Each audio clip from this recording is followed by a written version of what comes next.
everyone. Welcome back to Mom Abroad. I'm Lisa, and here we go. Episode 3. I thought I'd talk to you guys today about something that was really kind of worrying me before I got here, which was the language barrier. I was lucky enough. Let me back up. I live in Korea. I'm from the United States. In case you haven't seen my other 2 episodes, which you may not have, which is why I'm now backtracking and thinking I should probably introduce myself. I live in Korea, South, with my husband and our 15-month-old baby. And so I just wanted to start this YouTube channel in order to talk to other people who might be considering moving here for the military, for government work, for teaching positions, for anything really, just moving here, because Korea is a fantastic place to move to, and why wouldn't you move here? But my channel is mostly dedicated to talking about moving your family here and what that means, and having small children, although I will and do plan on delving into other topics that aren't exactly family related. So anyway, yeah, that is what I'm going to talk about on my channel. So I hope that interests you, or hope it can edify you in some way or another. And I guess let's get started on today's very special episode. They're all going to be very special. I've just decided that. Okay. Korea makes it very easy for you to not speak Korean, or learn it, or read it, or converse with other people in it. And it's really sad because those of us who came here not with a whole lot of knowledge base on the language can probably stay here for years on end and never actually learn much more than we already know. So that, I would say, is kind of a plus and minus of Korea, is that it is so English friendly. I can't speak for the other languages. I have no idea how many people speak Swedish here, or Swahili, or German, or anything else. I have no idea. But English, you can get by pretty easily. I'm sure in more of the rural areas that's maybe not as true. I haven't really spent much time in the rural areas yet. I hope to do so and then report back to you so you guys know what that's like too. So if you're interested in knowing that, please let me know and I will fact find. But as it is right now, unfortunately, I have very little motivation to learn the language because it doesn't seem to matter where I go. There's English menus, there are English speakers, there are just other Americans around who are willing to help if they might know a little bit more than you do about the place. So it's really kind of a bummer in a way, and then really nice in another way, that I don't have to like sit and cram all of this knowledge about how to learn Korean and how to speak it and get by, because honestly, I haven't needed it. I know that sounds really bad, and it like really even pains me to say it out loud. But grocery stores, restaurants, tourist attractions, sites around Seoul, subway systems, everything is in English. Spoken, written, people are there who can speak it, like, ugh. So, if you are worried about coming to Seoul and not knowing Korean, I would say fear not. I would say do not let that hold you back at all, because I can guarantee you, you will have no trouble doing, saying, seeing, whatever it is that you want to, getting around. Maybe that is what I would say, maybe the people who know the least is the taxi drivers, but there are really, really, really handy apps. And even like if you stay at a hotel, almost every hotel has a card that says on it in Hangul, which is the written Korean language, take me to the Hilton, take me to subway stop this or this, and you just point to whatever it is that you want to go to. They read it, they know where to take you.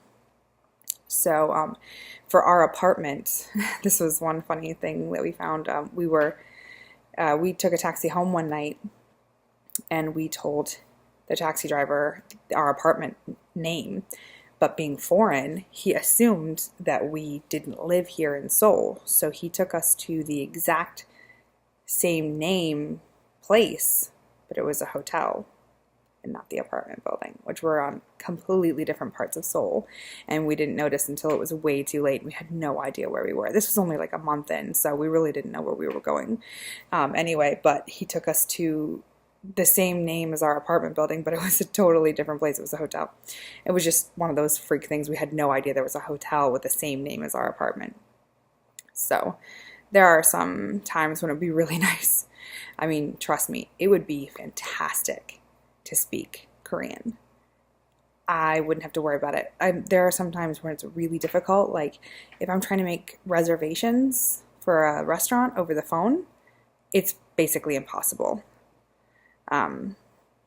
It doesn't matter if you speak English and they speak English. There is a lost in translation over the telephone that just does not work. So I have found that I have to go to the restaurant in order to make reservations, which is that's that's way out of the way. Obviously, nobody goes to the restaurant to make reservations. So that's a little bit difficult. So I'd say taxi drivers, restaurant reservations, those would be two that really you can struggle if you don't know the language. However, I will say that our landlady does not speak any English, not even a little bit. But luckily, the way that they work it here, at least for us, I can't speak for everybody, but at least for us, we are assigned a realtor when we get here, and then that realtor is our middleman for as long as we live in the apartment. And they will correspond with both us and the owner of the apartment that we live in and translate all of that information and basically be a go-between for us, which is great. However, we have found ourselves in unfortunate situations where we are alone with our landlady and we just kind of stare at each other because there's just no communication. But we did find that Google Translate, and this is not a plug for Google at all, except for to say that their translation app really works.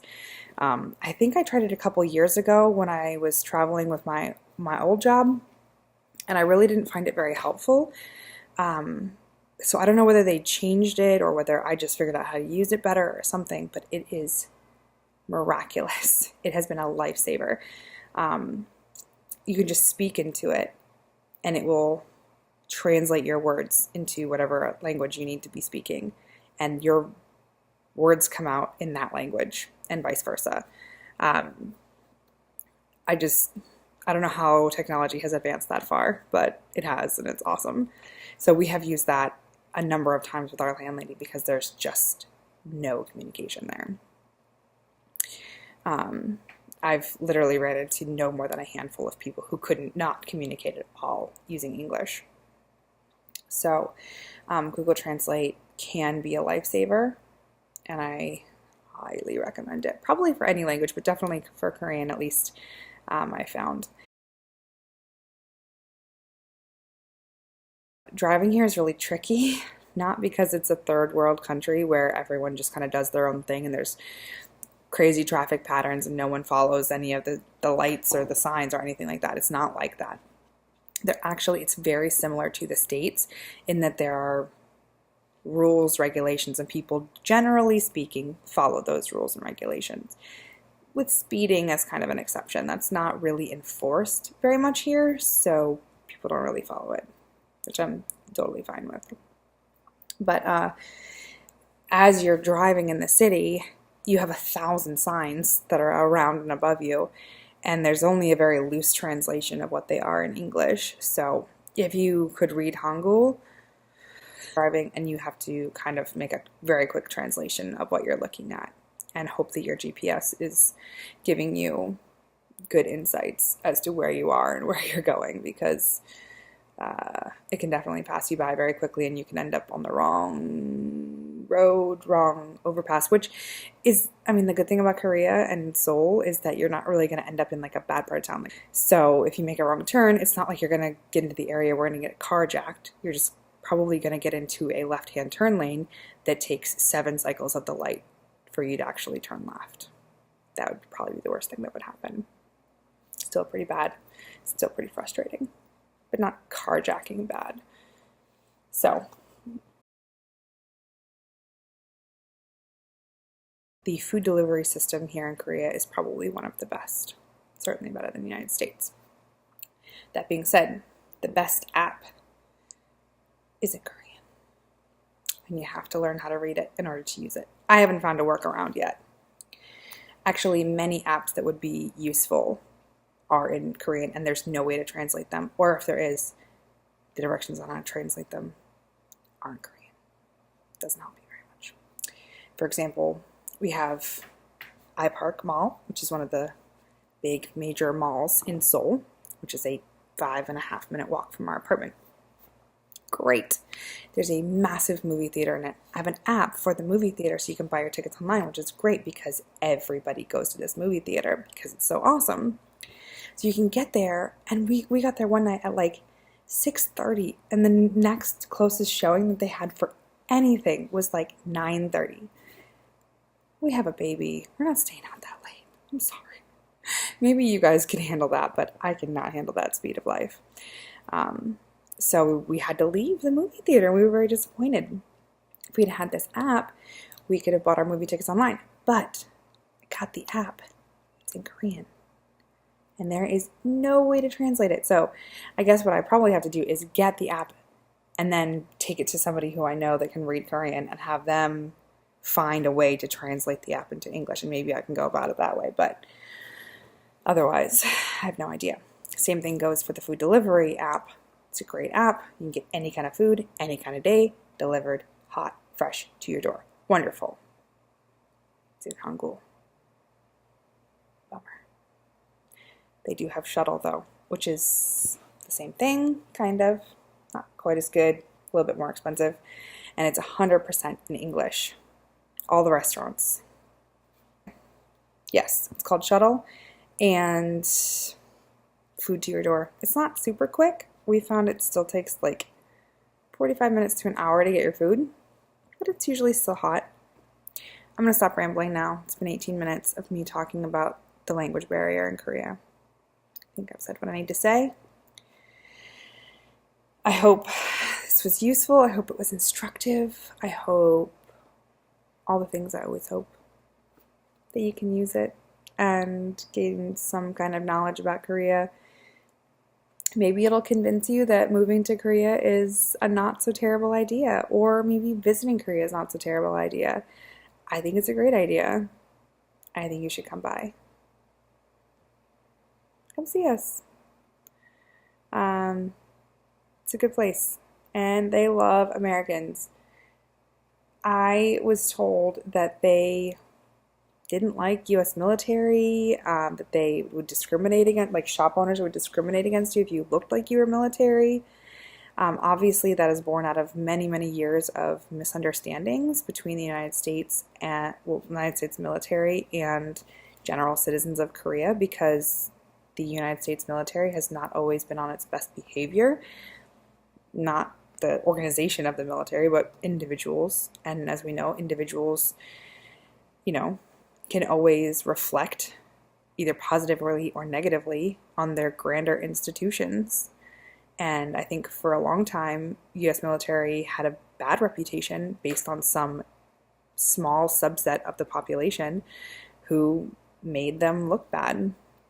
So I think there maybe was some discrimination at some point, but I have not seen any of that.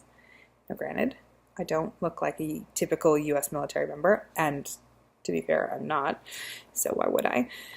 But my husband has a background in the military, as I mentioned in the first episode. He was 14 years in the Air Force and still keeps his hair exactly as it was. And I have never seen any level of discrimination against him for looking military. And I've had US citizens assume that he's military based on the way that he looks and carries himself. He just has that air about him. He was in the military for a really long time, so it makes sense. But I've never seen any Korean national treat him with less respect than anyone else just for looking the way that he looked. So I can't say that that myth is busted necessarily, because I haven't seen every situation here. And as I've said multiple times throughout the last couple episodes and this one, my opinions are purely my own. I'm sure you could comb YouTube and find many, many examples of military members in Korea who were discriminated against or thought badly about or not given the same level of service because of how they looked. I'm sure. I would hate to see that, but I'm sure that's true. But I think Korea and America give a lot to each other, and I think you can feel that in the people here. You can feel that there's a history, which there is, right? I mean, we've been sharing space with them here for like over 65 years. That's a long time.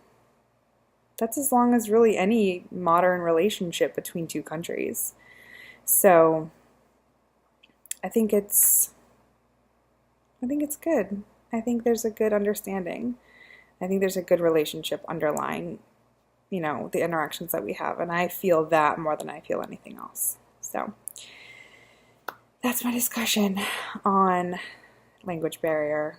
If you have any questions, if you have any, concerns or whatever, please let me know. I'd be happy to answer your questions about language barrier. And I have lots of people who I work with and interact with who would be more than happy to answer any questions that I can't.